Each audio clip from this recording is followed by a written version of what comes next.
Assalamu alaikum. Айылдан барыңыздарга чоң салам. Дал ушул айылда мен чоңойгонмун достор. Менин балалык кезим ушул жерде өткөн, мына көрсөтүп коеюн өзүм. Ушул жерде. Анан куршап, мына жерлер уже куршап. Куршап деп ушул жерде айтат. Анан достор, Кемпирабад деп аябай хит болуп жаткан жер мына жер достор. Көрдүңүздөрбү? Мына көл. Ушул жерден балык тутчук, биз балык кармап, азыр деле кармашчу. Эми жакшылыкка чечилип калса экен, аябай ызы жолуп аткан көл дал ушул жер куршапка эле тийип турат.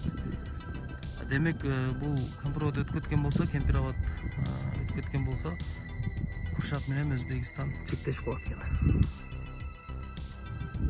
Жакшылыкка чечилсин.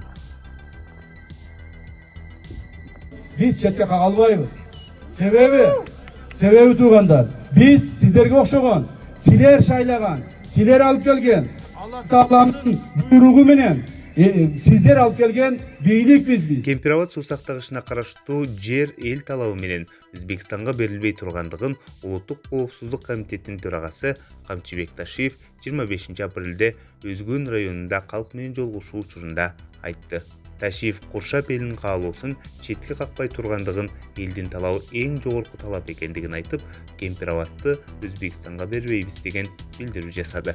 Кемпирабадты азыркы бойдон калтырабыз, Өзбекстанга өткөрүп бербейбиз.